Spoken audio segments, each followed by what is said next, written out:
Hey guys, it's Ed Hartzel from Classic Pistol. Folks, today I'm going to do a video talking about something a little bit different than normal. We're going to talk about some of the more collectible firearms that come through the door here at Classic Pistol. So whether you're into modern AR-15s and pistols, or you're into sporting clays and fancy shotguns, or maybe you're just into handguns, there's a whole nother world of firearms out there, and that's the collectible market. Guys, whether we're talking about prehistoric stuff from the beginning of black powder or flintlocks, from times like the Revolutionary War up through the Civil War and into World War II, there are a whole lot of firearms that come through our door that collectors will get. Now, maybe you only shoot them every once in a while, maybe you never shoot them, but to have a piece of history that you can call yours, that you can share with your family, and that goes up in value is something that's quite neat.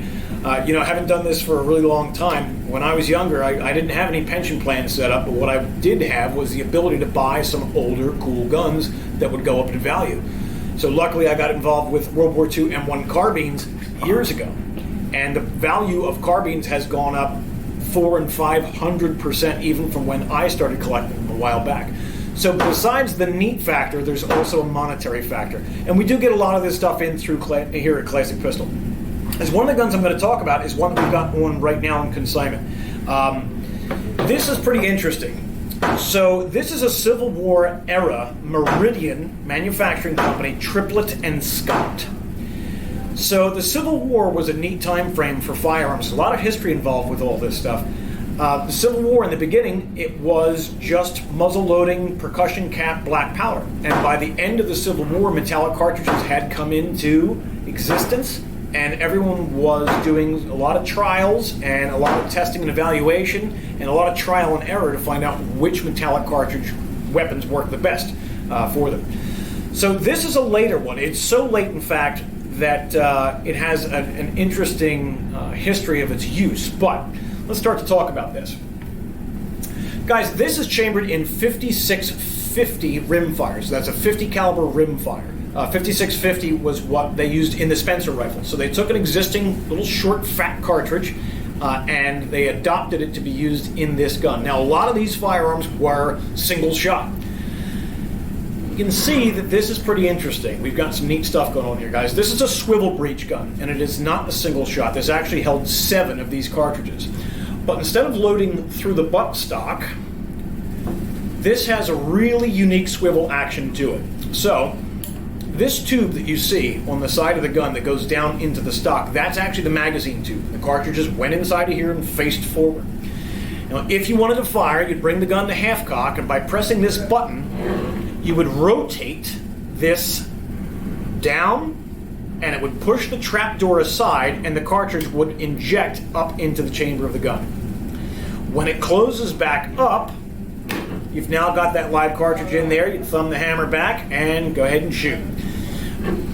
To look at it from the other side, when you open it up, you can actually see the extractor drop down in this recessed area so that you could extract the spent shell case when it comes back up. So a really interesting and somewhat complex design for its time. This gun was developed in 1864.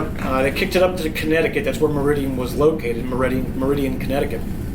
And they started making them. There was only 5,000 of these made in total. Of the 5,000, 3,000 were rifles. They had a longer barrel than this, and only 2,000 of the guns produced had this 22-inch barrel on it. So this is actually a carbine. Unfortunately for Meridian Manufacturing Company and Triplet and Scott, the guys that designed this, by the time production wound up, the Civil War ended. April 9th, 1865. So that month and the month later is when these actually went out. So Meridian Manufacturing Company just wanted to get rid of them. They knew that there wasn't going to be nearly as high demand for firearms as there had been previously. So they actually went to Kentucky. So the Kentucky Regular Guard, the Kentucky Home Guard, they were issued these guns right as the war ended, and they used it just to, protect the supply chain for Sherman's troops that had gone down south. So none of these guns had ever fired a shot in anger at Johnny Reb. They were just used for security after that. And obviously because the war was over, there was no need to continue production. But this is a really nice example. It's got really good provenance. This came to us from a collector who bought it from Rock Island. So it has provenance to it. It's in really good shape. There's missing a little bit of a spring through here, but easily replaced. But it is absolutely 100% original and correct. This is one of many we're going to be doing videos for. So, folks, if you're into this type of thing, or if you want to, expand your portfolio as far as investments go, stop down at Classic Pistol. Check it out. Thanks.